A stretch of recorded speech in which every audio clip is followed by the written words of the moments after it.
here we are. Today is January the 18th. My bilateral mastectomy was December the 15th. I just wanted to give you an update on how everything went.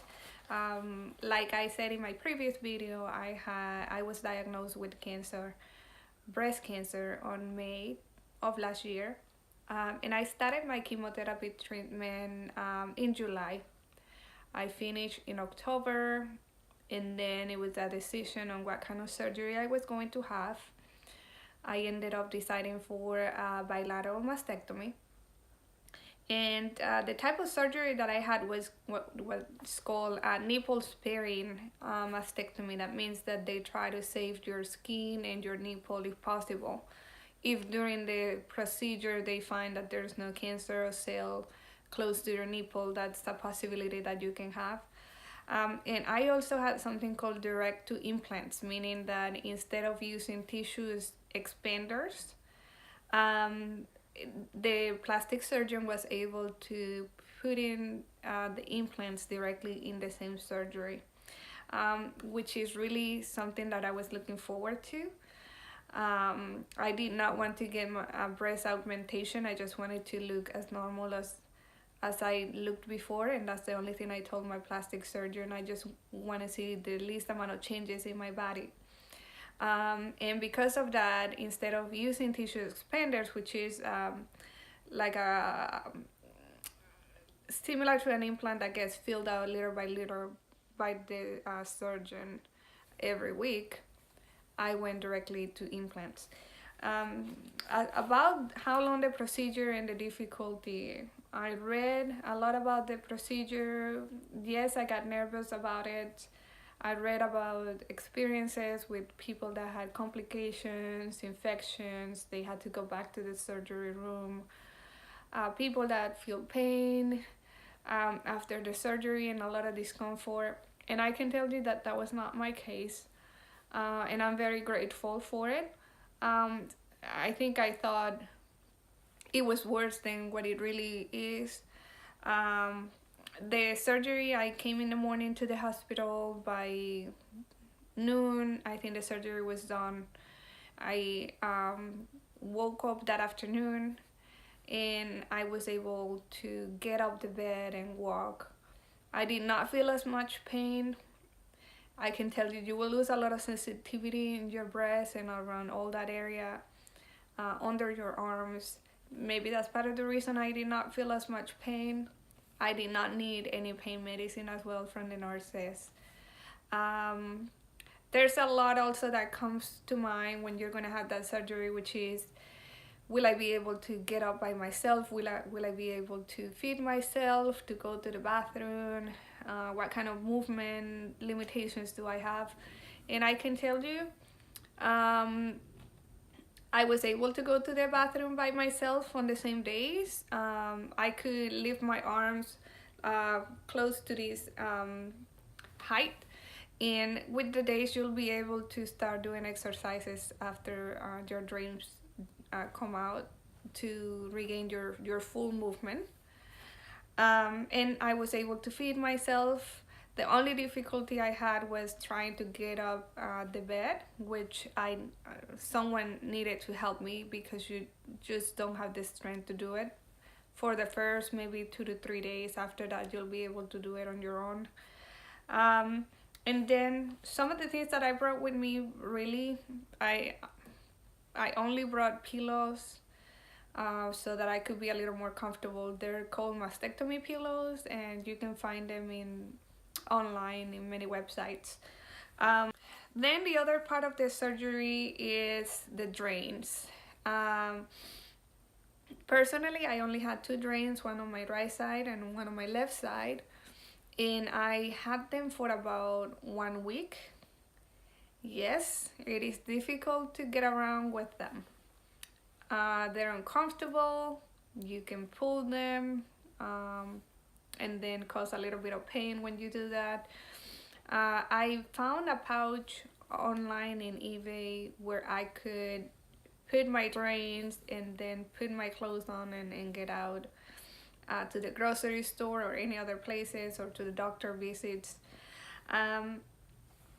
And then for taking a shower, I put a cord around my neck, and I kind of tied the drains around my neck, and I was able to take a shower that way. It's better than using a pouch, at least it was for me. Um, and then you will probably need help from someone to take any excess liquid out of the drains. I did it 3 times a day. My doctor recommended that if I had less than 30 milliliters per day, that I could get them out, and by the day 5 I was able to get them out. So after that, the recovery will be a lot faster. You'll see how your swelling starts coming down. Your some of the discomfort that you might feel under your arms or where the drains were located will start going away. You will move around a lot easier after your drains come out. And I can tell you, this is the last part of my treatment. I chose mastectomy so that I did not have to go through radiation. I have great news, which is the pathology came back and it was no evidence of disease. That means that none of the tissue that the doctor took out from my two breasts and the lymph nodes that she removed, which were only 3, they did not have any evidence of cancer. Of course, from this point forward, I just got to be vigilant and have my checkups every 3 to 6 months to make sure that nothing is there, nothing suspicious. Now, as far as life after treatment, each one of us is completely different. This affects us in very different ways, depending on the kind of life that we're going through. But I can tell you that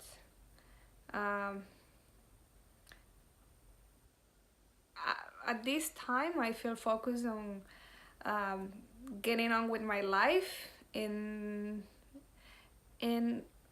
going back to work and doing the things that I used to like and giving a normal life to my family as well. I don't want to be overwhelmed with feelings of being afraid or anything like that. I just want to keep going and not worry about things that have not happened yet. There are a few tips that I would want to give you guys, and one of them is focus on getting well. This is the time where you just need to dedicate time for you and allow other people that love you to help you. You'll really need the help, and those are people that will lift you up when you need it the most. The second is don't worry about what has not happened yet.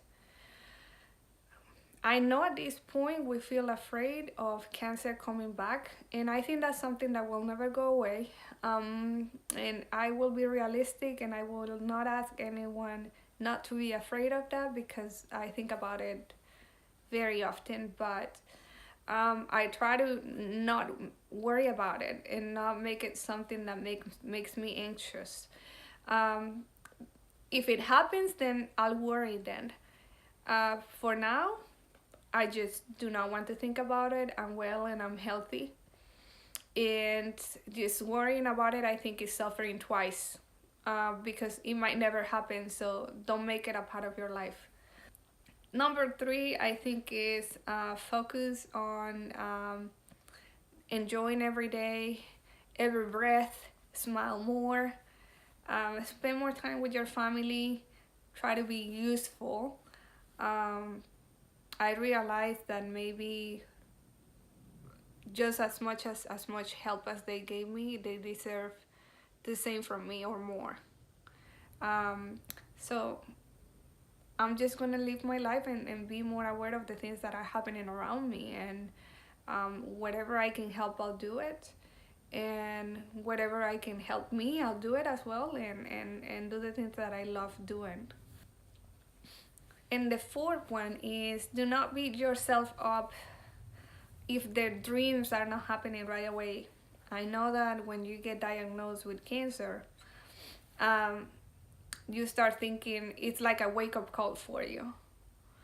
And you start thinking that everything needs to happen now.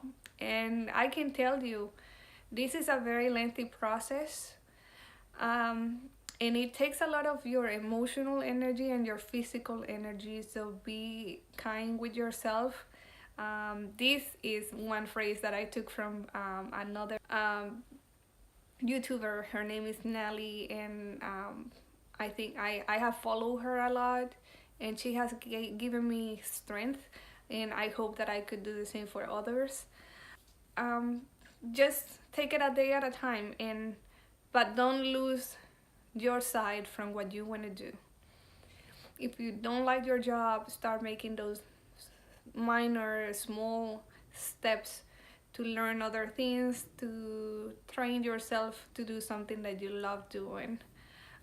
If you like a hobby, then start planning, look for places where you can join sports or dance classes or art. It's definitely something that you can start looking into and see if it fits in your schedule. At some point, you'll be able to get to it. But like I said, do not beat yourself up. Um, if you think that all of a sudden you're gonna be making all these changes, just know that it takes time, and you'll be able to do it. So don't think that your life ends here.